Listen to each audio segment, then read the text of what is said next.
What's up, everybody? Vigilante Reviews here. This is Detective Comics number 999. One issue away from the big 1000. And boy, this this issue was uh, kind of a roller coaster.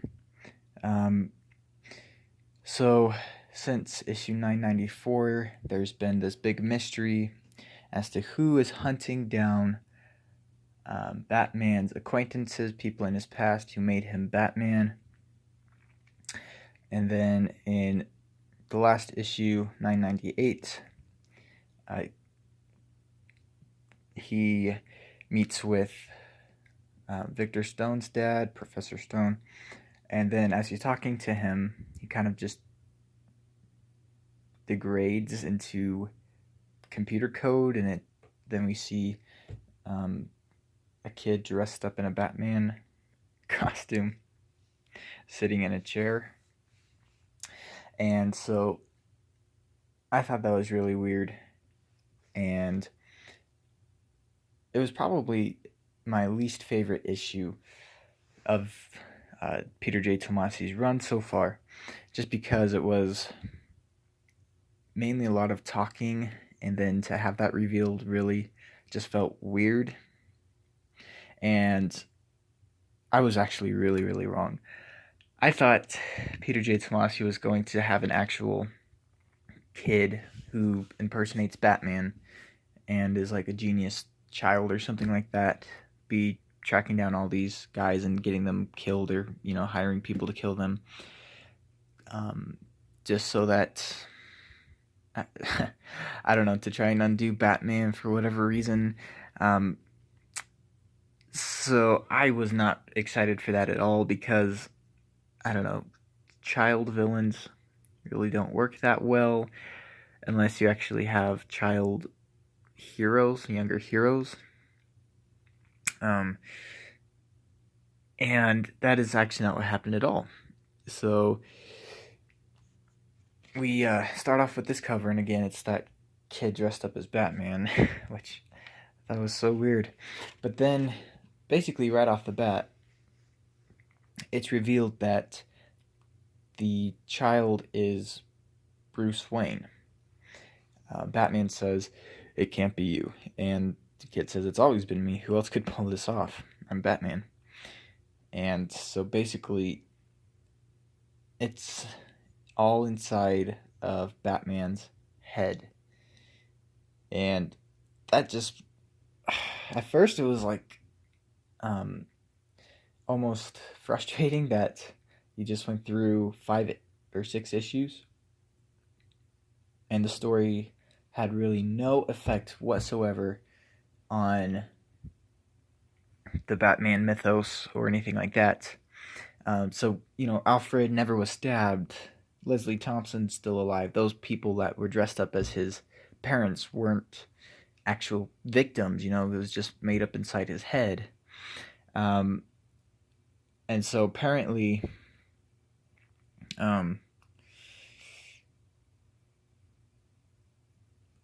this is kind of what Batman does every year for his birthday.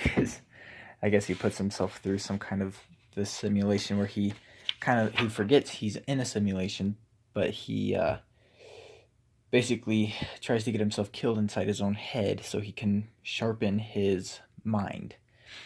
This is an exercise not focused on really improving his body. It's about getting his mind sharpened, getting his detective skills, heightening his detective skills, and everything like that. So it was a really, really interesting book, and then it makes you look at the entire rest of the storyline at a different angle. And like I said, at first I was kind of upset that it wasn't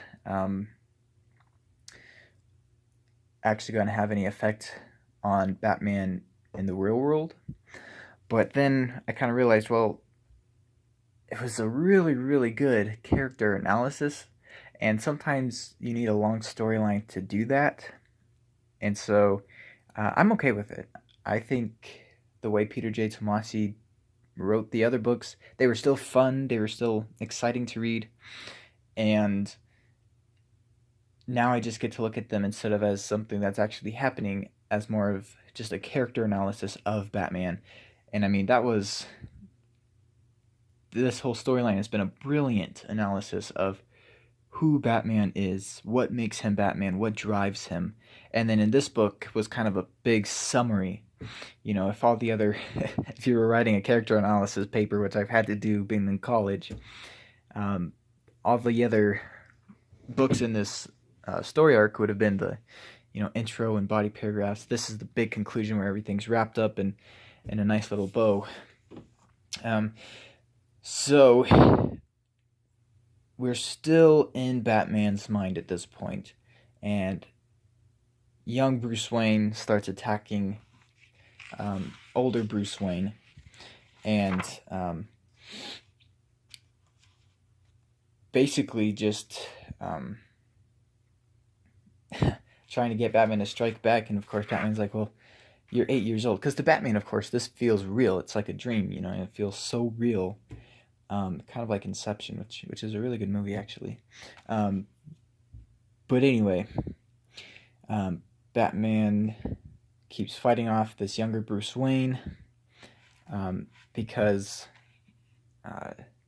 basically he's saying, we're our own worst villain, we're the bad guy. Which, like I said, it's kind of a trippy book that definitely makes you think. It makes you think harder, but it's okay. It's very interesting and entertaining. And it's like each time he hits Bruce, or I guess each time young Bruce hits Batman, older Batman, young Bruce keeps aging up until he's basically the same or a little bit younger than the current age that Batman is. And so finally, once he's old enough, Batman says, "Well, now that you're not 8 years old anymore, I've decided I can hit you after all." And so then it's actually a brawl, and they're fighting through the Batcave. Of course, it's still all in Batman's mind, but it's just really fun to watch. And right here we see the backside of Jason Todd's memorial, where he,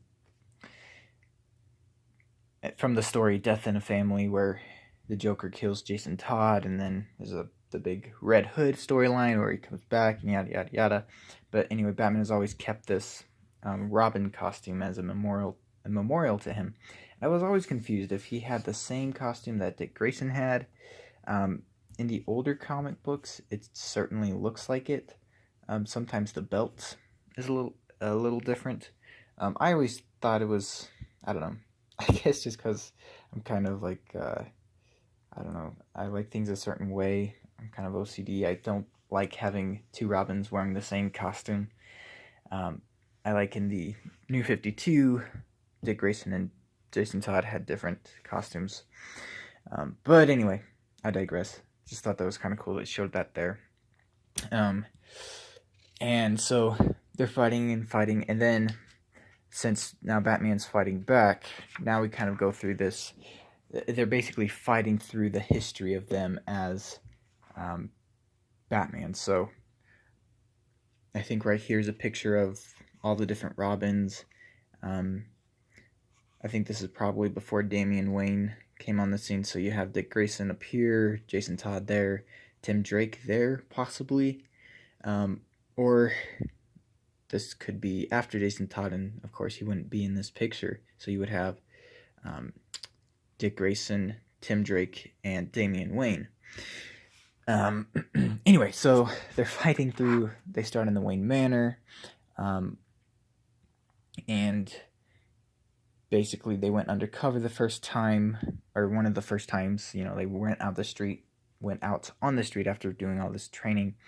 And I say they because they're both fighting, but it's just Batman, and Batman got a punctured lung, got a knife in his leg, and apparently it was after that night that I can't really, I think it's the used to be kid Bruce Wayne a couple pages ago says, "We got lucky a blind bat lost its way in the night," because of course that's what gave Bruce Wayne the idea to become Batman. Is this lost bat comes and crashes through the window of Wayne Manor, and Bruce is like, "Well, that's it. I'll become a bat. Terrifying creature of the night." So I don't really know what Batman would have looked like if that bat hadn't come through the window, but I thought it was really cool that we go back into that history and that Peter J. Tomasi kind of brings us through one of Batman's first adventures. And I don't know if this is pre-established canon, or if Peter J. Tomasi is actually adding something right here and retconning it just a little bit to where it is like he is, where this was his first time going out, or one of his first times, and that's when he got the idea. I don't know, but anyway, I just thought it was really cool. So then they crash out into a cemetery, and Bruce is young again, and basically he goes to the graves of Thomas, Martha, and then Bruce Wayne's grave, but of course that's empty.